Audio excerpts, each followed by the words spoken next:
Welcome to the Financial Quarterback with your host, Jim Lineweaver. Hi, I'm Jim Lineweaver, and welcome to the special edition of the Financial Quarterback. When I was putting a holiday show together, I wanted to find somebody that really embraced the holidays, and I didn't have to go far because my wife has more holiday spirit than I think anybody I know. So what we wanted to do today is share with you some traditions of our family, and I know I have some that I want to share, and you have some as well. I think my favorite tradition is making chocolate-covered pretzels. We've been doing that for over 30 years, and now it's a family event.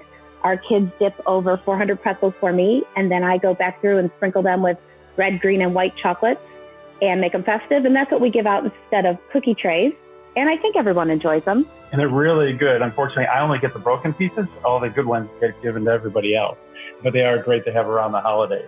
So as you can see, we have some decorations behind us, but that's a small sample of what we have both inside the house as well as outside the house for Christmas decorations. But we get started pretty early on that. So if I have my way, we start November 1st. As soon as the last trick-or-treater is gone, my Christmas decorations come out. We have a lot to set up, and it takes a lot of time. And as you can see, the tree behind us is full of ornaments we've collected over the years, and Santa has brought a special one to each of our kids every year, so they have their own collection. But my favorite is my Wizard of Oz tree that has over 400 collectible ornaments on it. So it takes a lot of time for us to set up, and I like to enjoy it for months, not just a month. They are great to see, but if I had my way, I'd actually take the trees as they're decorated, put them into a closet, and then bring them back out the following year. But unfortunately, we can't do that.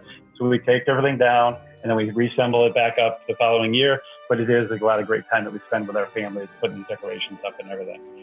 And I know one of my favorite traditions is actually on Christmas Eve. What we'd always have when I was a kid was actually steak fondue. And then as soon as everybody was done with dinner, my dad would actually make cherries jubilee. So we'd actually heat up the cherries, light it, and then he'd put it over French vanilla ice cream. And that was just the biggest treat. But one tradition that we did have to get away from is that on Christmas morning, my parents would make oyster stew. And I don't know if you've ever had oyster stew before, but it's not the best smell when you wake up in the morning and you're all excited about Christmas. And so we guys have to come down, and thank God they didn't make me eat the oysters. So that's definitely a tradition we did not keep. We are so thankful for that. Yeah. Talk about Christmas morning.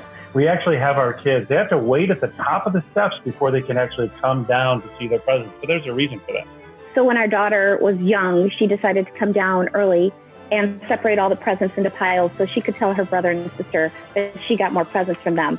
So from that point forward, we had to make the rule that no one could come down until mom and dad said it was okay. And I think we're going to keep that tradition for years to come, just to make sure that my oldest daughter doesn't spoil Christmas morning.